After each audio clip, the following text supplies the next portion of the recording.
For statecollege.com, I'm Laura Nichols, joined today by Professor Michael Mann. Professor, thank you so much for joining me today. Thank you. It's great to be with you. Now, can you start out by telling me a little bit about your background and what brought you to Penn State? Sure. Well, I got a degree, an undergraduate degree in math and applied math and physics. Went on to study physics in graduate school, and then sort of mid-PhD realized that my interests were really in sort of understanding bigger picture issues and problems, like understanding the way Earth's climate operates. And so I got interested in using physics and math to model the Earth's climate system, and that led me into a career of climate research. I ended up getting my PhD in that area. I went on to a faculty position at the University of Virginia, and then back in 2005 moved here to Penn State University to teach and do research here in the Department of Meteorology. And what has been your role here at Penn State, and has that evolved over time? Well, I guess the role of a scientist today can be manifold, and as an academic, part of my role is teaching and advising students, but I also do research, and increasingly, because of the way that I've ended up as somewhat of a public figure in the debate over human-caused climate change, I spend a lot of my time on outreach, public outreach and education, talking with journalists like yourself, and trying to communicate the science of climate change and the potential threat that climate change represents to the broader public. What do you think needs to be done moving forward to create this awareness or make changes? Well, as you allude to, fortunately, there are an increasing number of politicians who have spoken up about the fact that climate change is not only real, but it really does represent a threat that we need to contend with. And to some extent, Hurricane Sandy, which, we can't say it was caused by climate change, but there were aspects of it. For example, the record coastal flooding, part of that related to sea level rise, part of that 13-foot surge in New York City that flooded parts of New York City related to global sea level rise, which in turn is a result of the warming of the planet. So climate change is starting to be connected. We're seeing the dots connected between climate change and some of the severe impacts that we're already starting to see, whether it's hugely damaging hurricanes or widespread drought and record heat and wildfire like we saw this last summer here in the U.S.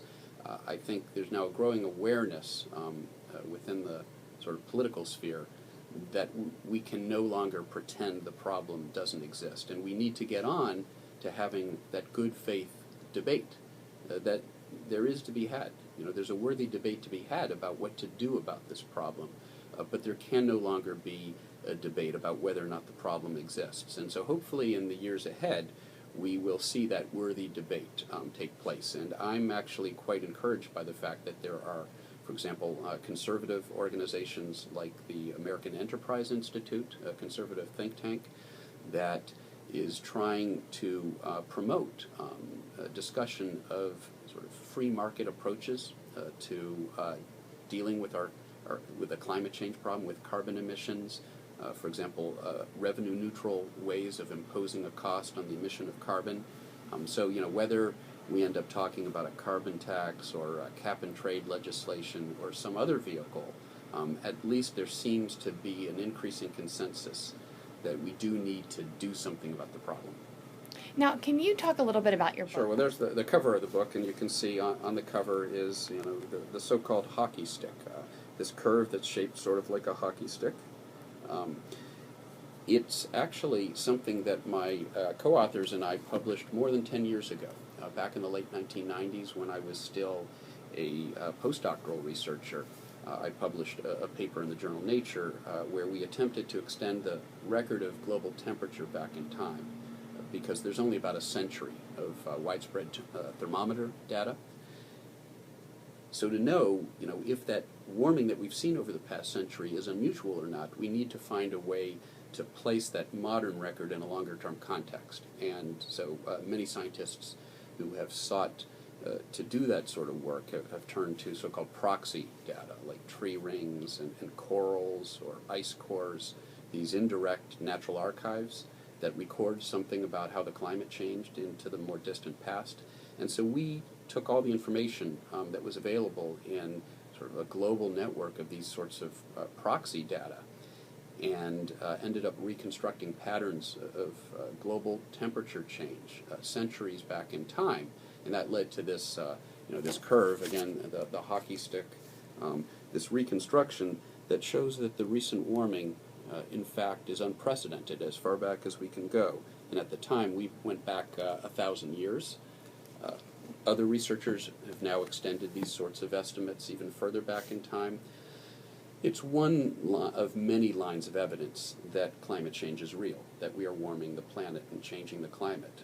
It's not actually the central pillar of the case for human-caused climate change that our detractors would have you believe, but because it did become an icon in the climate change debate, this so-called hockey stick curve, it set me and my co-authors up as targets for special interests who find the implications of the science inconvenient, in particular fossil fuel interests, who understandably don't want to see us transition away from our current reliance on fossil fuels for energy. And unfortunately, some groups tied to the fossil fuel industry, front groups funded by them, have really worked to sort of poison the discussion, to try to confuse the public about whether or not climate change even exists.